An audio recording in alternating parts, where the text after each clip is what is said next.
चलना भी आगे चल।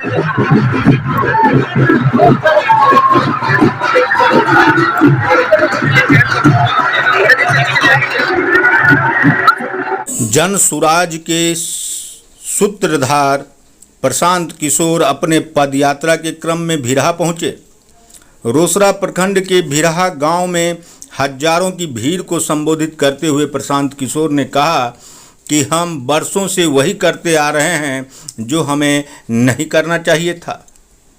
लालू और नीतीश ने इन 32 वर्षों में बिहार को बदहाली में धकेल दिया, फिर भी हम उन्हें ही चुनते हैं। आखिर क्यों?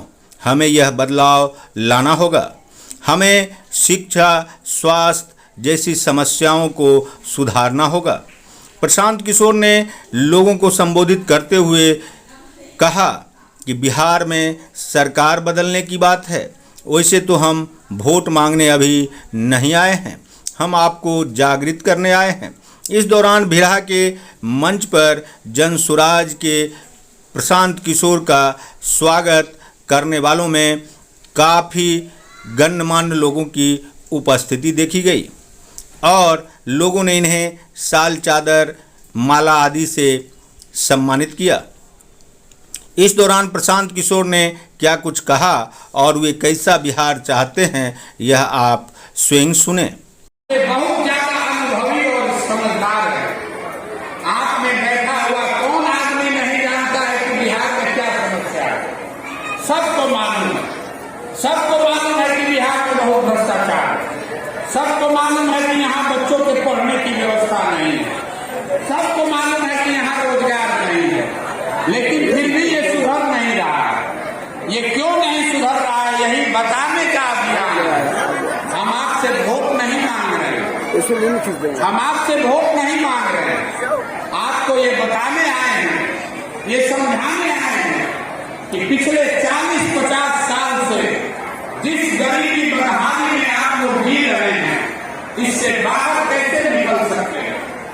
देखिए, दुनिया भर में जितने विद्वान हुए, उन्होंने गरीबी से निकलने का 3 ही रास्ता बताया है। 3 ही रास्ता है गरीबी से निकलने का। पहला रास्ता है पढ़ाई। अगर आप और आपका बाल बच्चा बढ़िया पढ़ लिख जाए तो पढ़ लिख के आप अपना जीवन सुधार सकते हैं। दूसरा रास्ता है जमीन। अगर आपके पास खेती योग्य जमीन हो तो खेती किसानी करके भी आप अपना जीवन सुधार सकते हैं। और तीसरा रास्ता है पूंजी। अगर आप पढ़े लिखे नहीं हैं, आपके पास जमीन नहीं है, लेकिन अगर आपके पास पैसा हो, पूंजी हो, तो कोई ना कोई छोटा मोटा रोजी रोजगार व्यापार करके आप अपना जीवन सुधार सकते हैं। आप बिहार को ध्यान से अगर अध्ययन कीजिएगा तो आपको पता चलेगा कि बिहार में 2/3 से ज्यादा लोगों के पास ये तीनों में तीनों चीज नहीं है। आज के बच्चे जब पढ़ने जाते हैं तो वो पढ़ाई नहीं कर रहा है, पिलवा वाला खिचड़ी खा के वापस आ रहा है। आपने कहा कि सभी के बच्चों के पढ़ने की व्यवस्था होनी चाहिए। ये इसके लिए किसी नेता की जरूरत नहीं है। आपको स्वयं से मालूम है कि अगर आपके बच्चों के पढ़ने का व्यवस्था हो जाए उससे सुधार हो सकता है। तो अब जरा अपने अपने बच्चों का चेहरा याद कर लीजिए, अपने अपने बच्चों का चेहरा याद कर लीजिए और अपने बच्चों के नाम पर ईमानदारी से बताइए, आप में से किसने एक बार भी पढ़ाई के लिए यहाँ बिहार में वोट दिया? जो दिया है तो हाथ उठाइए। हम 3000 गांव में ये सवाल पूछ चुके हैं, आज तक एक आदमी भी नहीं मिला जिसने पढ़ाई के लिए वोट किया। तो जब आप पढ़ाई के लिए वोटे नहीं करते हैं तो पढ़ाई होगा कैसे? आपने फैक्ट्री के लिए वोट ही नहीं किया तो फैक्ट्री खुलेगा कैसे? आपको लग रहा है कि नेता काम नहीं कर रहा। हम आपको बता रहे हैं कि आपको नेता नहीं ठग रहा, ये आपके मन का भ्रम है। ये आपको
इसलिए नहीं कर रहे हैं कि उनको मालूम है कि बिहार के लोगों को विकास नहीं चाहिए, 5 किलो अनाज चाहिए। 5 किलो अनाज में आपने अपनी कीमत लगाई है, आपने अपने वोट की कीमत लगाई है 5 किलो अनाज, आपने अपने वोट की कीमत लगाई नाली जोड़ी, तो आपका दशा कैसे सुधरेगा? यही बताने के लिए आए, यही इसी के लिए आपसे हाथ जोड़ रहे हैं। हमारी जिंदगी पर इससे कोई फर्क नहीं पड़ेगा। हम हाथ जोड़ रहे हैं जाकर गांव-गांव, यानी अपना नहीं तो कम से कम अपने बच्चों का चेहरा देखिए। आपका हमारा तो आधा से ज्यादा जिंदगी बीत गया, हमारा उम्र है 45 साल, तो आधा